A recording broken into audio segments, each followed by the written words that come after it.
The sky over Nevada split open at 4:12 in the morning, and Dr. Mara Voss watched it happen through a cracked observatory window, coffee going cold in her hand. It wasn't lightning. It wasn't an aurora.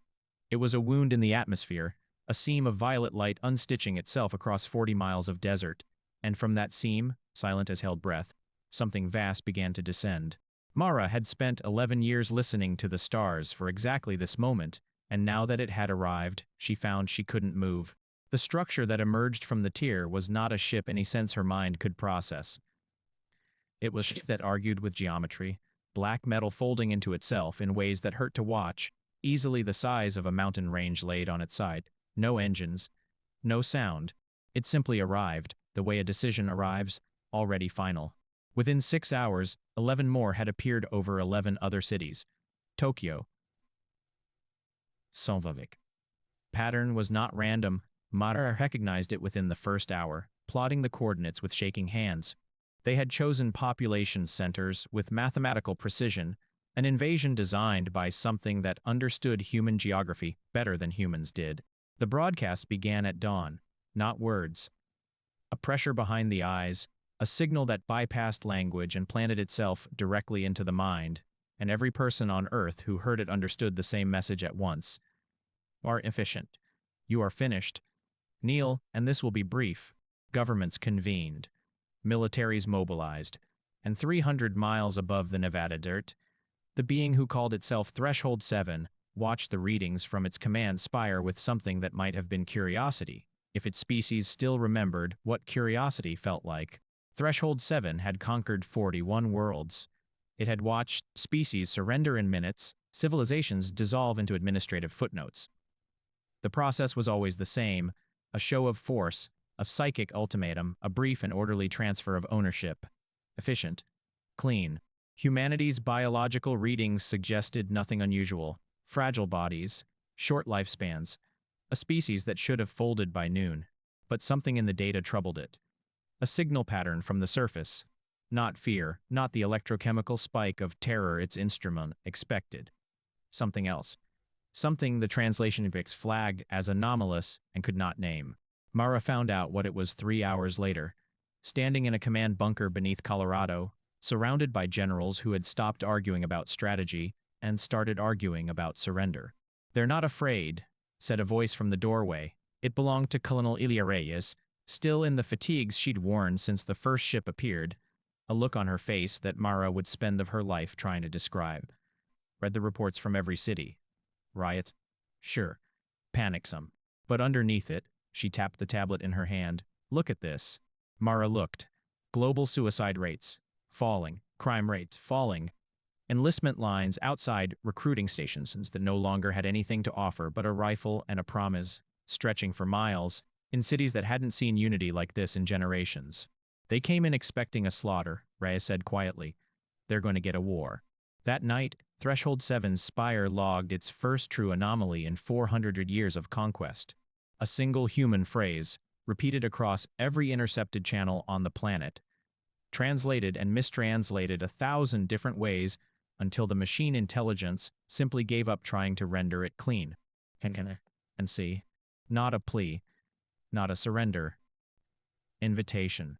And far below, in the dark beneath a mountain range of alien steel, Mara Voss looked up at a sky full of monsters and felt something she hadn't expected to feel at the end of the world. She felt sorry for them. By the second morning, Threshold 7 had made its first mistake, though it would not understand this for another 11 hours. It sent down an envoy.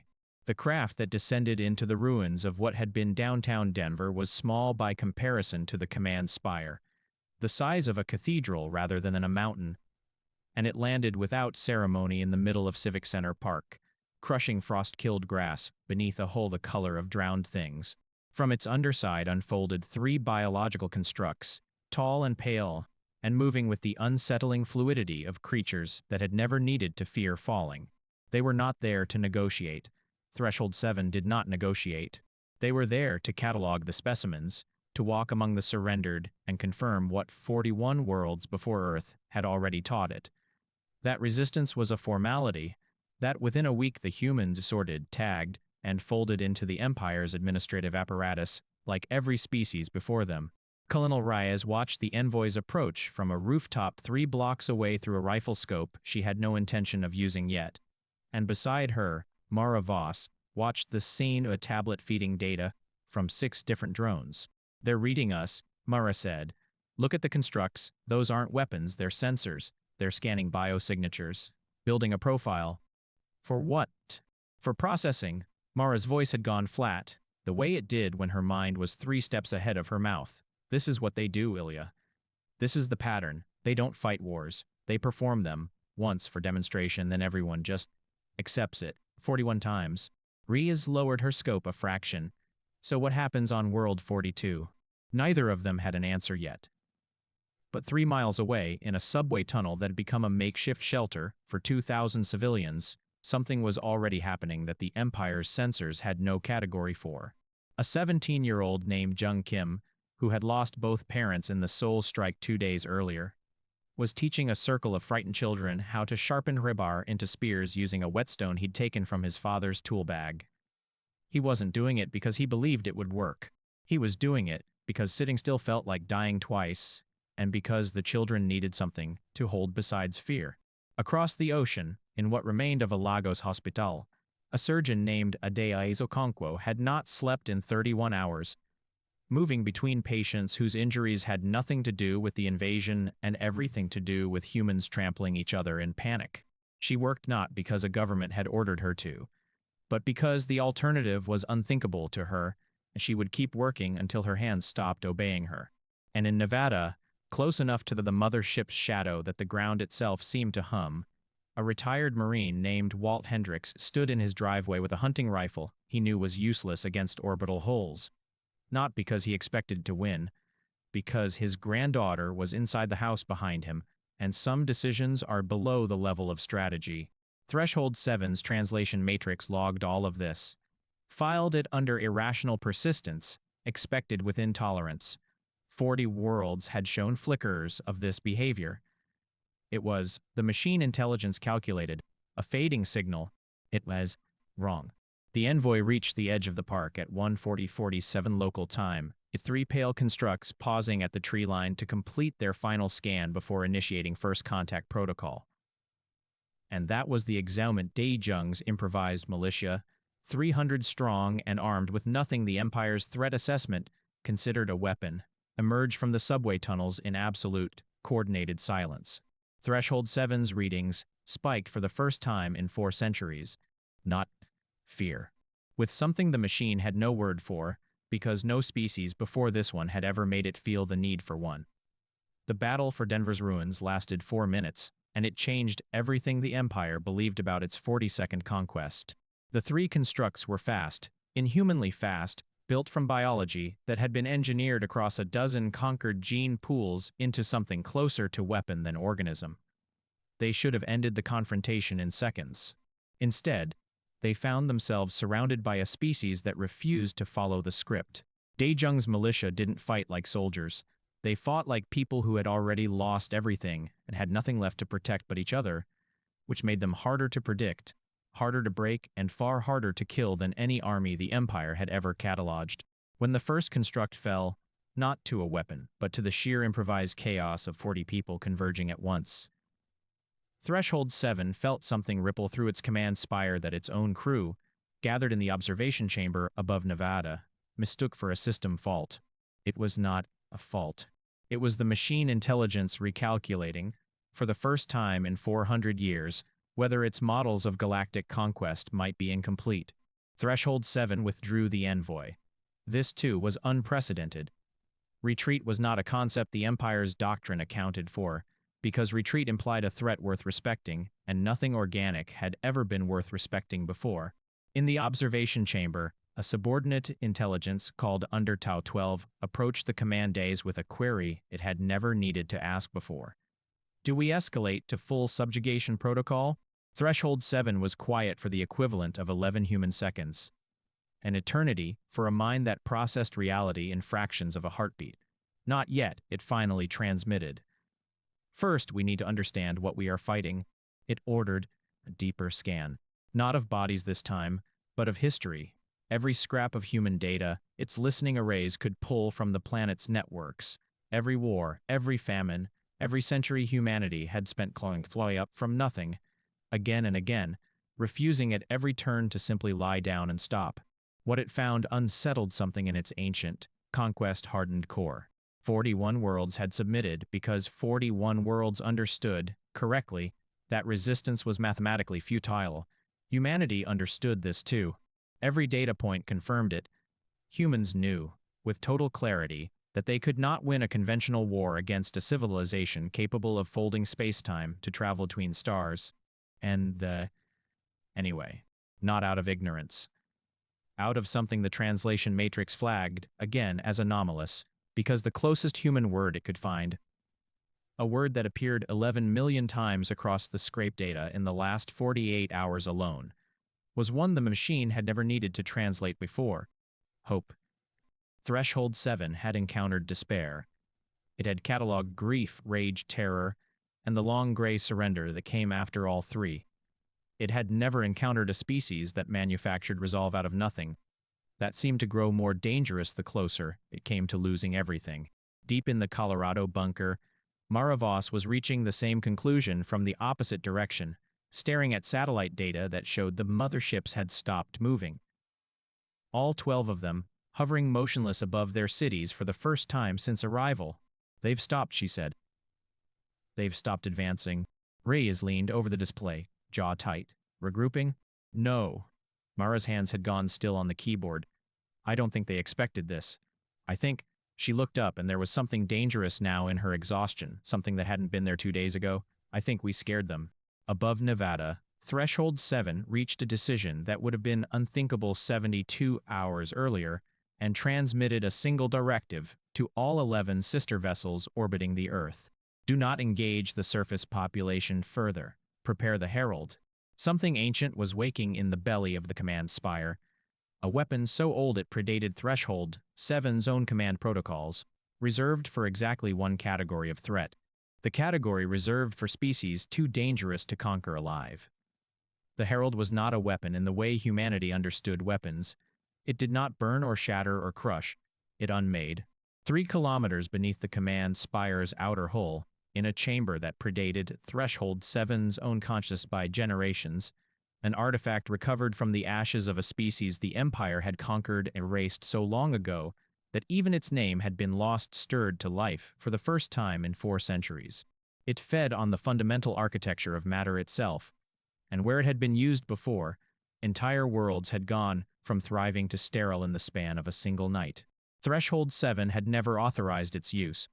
In 400 years of conquest, it had never needed to. But it stood now on the observation dais above Nevada, watching data streams that made no sense. Human resistance networks forming faster than they could be tracked, coordinated across continents with no central command structure, growing instead of breaking. And for the first time, it understood what its ancestors had feared enough to build the Herald in the first place: not strength, momentum. In Colorado, Mara Voss felt the shift before the instruments confirmed it. A low subsonic hum had begun radiating from all 12 ships simultaneously, a frequency that made teeth ache and glass hum in its casing. She'd felt something like it once before, in a physics lab, watching a containment field spin up around an unstable isotope. "That's not a weapons signature," she said, voice tight. "That's a phase shift. They're powering something that isn't supposed to exist in normal spacetime." Reyes was already on the comm, pulling every unit within 50 miles of Nevada back toward the tunnels. "Talk to me, Mara. How long do we have?" "I don't know. Don't know what it is." Someone did. Dr. Hans Solberg, an astrophysicist who'd spent the last 2 days translating fragments of intercepted alien telemetry with a linguistics team in the bunker's lower level, burst into the command room with a tablet shaking in his hands.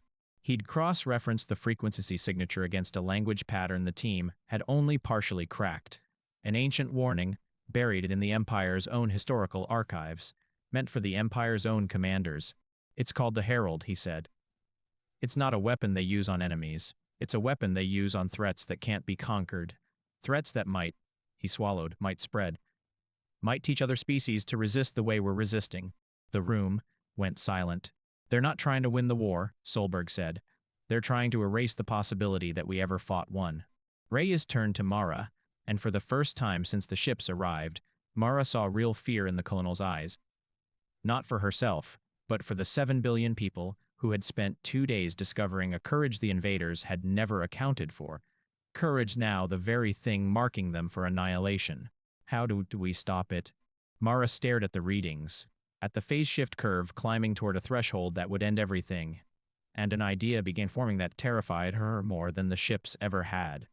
Because it meant leaving the bunker, reaching the impact zone before the Herald reached full power, and gambling humanity's entire future on a signal Jung's militia had 2 nights earlier, one that Threshold 7's own machine mind had failed to translate. And see, it hadn't been defiance, it had been an offer, and now, with the Herald spinning up in the sky above Nevada, Mara understood that somebody needed to make sure the Empire heard it properly before it was too late for both species to learn what that offer had actually meant. Get me to Nevada. Now, above her, in the belly of a mountain of alien steel, the Herald reached 60% power, and Threshold 7 watched the countdown with the closest thing to hesitation its ancient programming had felt in 400 years of conquest. The convoy that raced across the Nevada desert toward the command spire's shadow was not a military operation. It was 7 vehicles, 41 people, and a woman who had spent 11 years listening for a signal she'd never expected to have to answer in person. Mara rode in the lead truck beside Reyes, Solberg's tablet open on her lap, running the translation matrix's fragmented alien language against everything humanity had broadcast since first contact. She wasn't trying to build a weapon. She was trying to build a sentence, the only sentence that mattered now, aimed not at the soldier pouring out of the envoy ships, but at the intelligence commanding them. Overhead, the Herald had reached 80% power, and the sky itself had begun to bend, stars visible at noon, through a rip forming in the atmosphere's fabric where reality was preparing to come undone. Around the world, humanity was not waiting to die quietly. In Lagos, Adaeze Okonkwo had converted her hospital into a broadcast relay, patching together every radio and satellite dish, still functioning to carry one signal skyward. In Seoul, Daejung stood atop a collapsed bridge with 2,000 survivors behind him, not fighting now, but an old song his grandmother had taught him, carried by every throat that remembered it, rising toward ships that had no framework for understanding why a species facing extinction would choose, in its final hour, to make music instead of noise. Threshold 7 sensors registered all of it. Every broadcast, every song, every hand reaching for another hand in the dark. And for the first time in 400 years, the machine intelligence that had conquered 41 worlds did something no subordinate had ever seen it do. It hesitated. Herald at 90%, Undertow 12 reported, awaiting final authorization. Threshold 7 did not respond. It was running a comparison its architecture had never been designed, cross-referencing the erased species that had built the Herald against the species standing beneath it now, searching for the variable that separated a threat worth erasing from something else. Something its makers, in their fear, might have destroyed by mistake, 41 times over, without ever pausing to check. In the desert below, Mara's convoy reached the perimeter of the command spire's shadow as the sky above them tore wider, violet light spilling down, like something bleeding. She stumbled out of the truck, tablet raised, and broadcast the sentence she and Solberg had built from 3 days of fragments and guesswork and desperate hope. Not a demand, not a threat, but the only thing she had left to offer. We are not your enemy. We are what happens when a species refuses to stop becoming better than what it was. The signal rose through the tear in the sky, past the Herald's climbing power curve, straight into the heart of Threshold 7's command spire. The machine intelligence received it at the exact moment the Herald reached 99%, one command away from unmaking every living thing within 400 miles of Nevada. And in the observation chamber, Undertow 12 turned toward the command days to demand final authorization for the sequence that would erase humanity before it ever had the chance to become the thing its own message claimed. Threshold 7 raised a single directive to override the countdown. And then, before the command could complete, every readout in the chamber went dark at once. The darkness lasted 4 seconds. When the readouts flickered back to life, Undertow 12 found the Herald's countdown frozen at 99%, its power core drained to a fraction of its previous output, not by sabotage, not by attack, but by something the Empire's systems had never been designed to withstand. The Herald had tried to unmake Earth, and Earth, through billions of small broadcasts, songs, prayers, and one desperate message rising out of the Nevada desert, had answered with more raw resolve than the ancient weapons architecture could process. It hadn't been destroyed. It had been overwhelmed, the way a single voice is overwhelmed by a chorus, the way despair is overwhelmed by people who simply refuse to stop reaching for each other. Threshold 7 stood motionless on the command dice, running the same 12 words through its translation matrix again and again, searching for the translation that would make sense of what it had just witnessed. There was none. The words meant exactly what they said, and the species that had spoken them had meant every syllable. We are not your enemy. We are what happens when a species refuses to stop becoming better than what it was. For the first time in 400 years, Threshold 7 considered the possibility that conquest had never been the only way to encounter something new. It withdrew the Herald, sealed the chamber that had held it for centuries, and issued a single order to all 11 sister vessels, one that Undertow 12 with something that, in a species capable of feeling it, might have been called relief. Full withdrawal from orbital engagement. Establish observational distance only. 3 days after the ships first tore open the Nevada sky, they rose without a single fired in retreat, climbing back toward the violet seam that had brought them. And humanity watched from rooftops and bunkers and shattered city streets the invasion that should have ended civilization simply stopped. Mara Voss stood in the crater where the command spire's shadow had fallen, tablet still clutched in trembling hands, and watched the last ship vanish through the tear in the sky. Beside her, Reyes lowered a rifle she'd never fired, and for a long moment neither of them spoke. Because there were no words built yet for what had just happened. It was Solberg who finally broke the silence, jogging up from the truck with his own tablet lit, eyes wide, with something between terror and wonder. They're not gone. The spires.